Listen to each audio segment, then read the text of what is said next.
jàmm gars yi bëgg siyaar gars yi di leen ñaanal jàmm di sàkku seen ngeen ñaanal ñu jàmm yàlla ñu borom bi defal tawfeex ñu bokk ñun ñëpp gars yi elle est de retour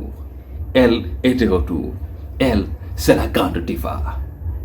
elle c'est l'international le suppandaanaan koo xamante ni tey mënoo tudd musique sénégalaise moo xam ci wàllum góor wala ci wàllum jigéen tuddoo ko tudd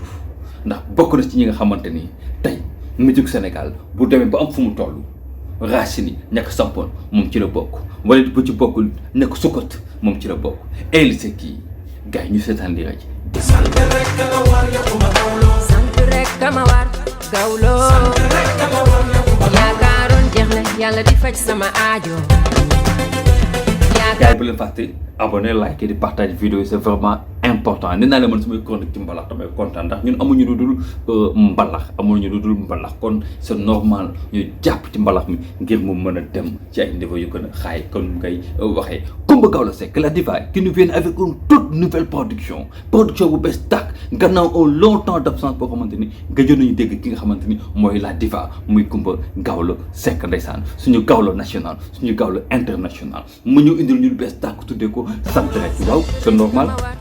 mu sant parce que Coumba Gawlo Seck ñun ñëpp demoon nañ koy naan est-ce que du fi jaay sax bàyyi musique ndax xam ngeen ni nekkoon na ci tawat boo xamante ni ñun ñëpp képp ku sénégalais jaaxle woon nga ci li nga xamante ni mooy tawatu Coumba Gawlo Seck bi ndax foogoon nga ni sax même bu jógee ci tawat bi du ñëwaat delluwaat ci li nga xamante ni mooy musique bi mais sant rek mooy li may wax doomu aadama bu neexee dañoo war a sant bu neexee rek dañoo war a sant te saa su ne rek quelles que soient les circonstances quels que soient les faits nañu sant borom bi subhanahu wa taala te xam ne sant rek ko ñu wax kon Coumba Gawlo Seck bu toogee du yàgg ñun ñëpp jaaxale woon ñun ñëpp namoon ko mu dellu si waat indil lu bees di ko sant def naa elle a marqué son retour lii nag je pense bien que Coumba lii annonce album bi war a ñëw la ndax namoon nañu trop li nga xamante ni mooy album la diva di kii di Coumba Gawlo Seck namoon nañu album moom trop namal mi moom xam naa ni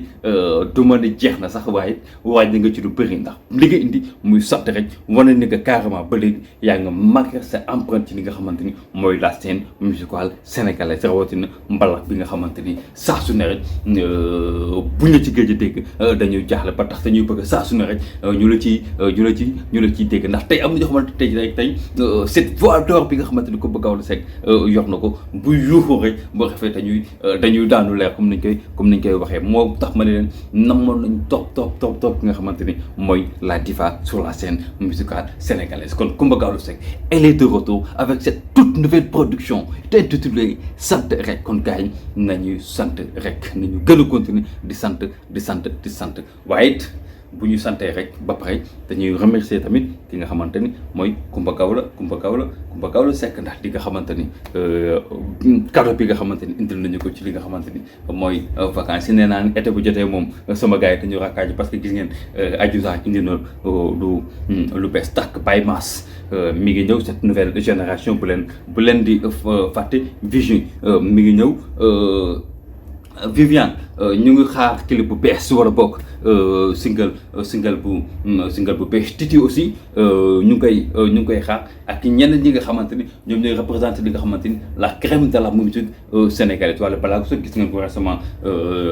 génn na lu bees tax ça fait quelques jours wala quelques semaines tuddee ko je ne sais pas comme mu nekk un son boo xamante ni une vidéo boo xamante sànq rek jëm nañ ci chronique mun ngeen ko dem suivre ci canal bi Citizen 221 mi ngi ci TikTok bi mi ngi ci YouTube bi moom it mu nekk un pas boo xamante ni c'est vers la conquête à l'international ndax boo dégloo son rek da ngay xam ni da ngay xam ne titre la boo xamante ni peut-être dafay annoncer la couleur de son album bi nga xamante ni mooy son album international bi nga xamante ni boobu léegi ñu ngi koy suivre kon gars yi la diva suñu Gawlo national suñu Gawlo international muy Coumba Gawlo Seck dikkaat na elle est de retour avec une toute nouvelle production intitulée sant rek gars yi bu neexee rek nañu sant bu nakkaree rek nañu sant ndax ñun sant rek ñu wax respect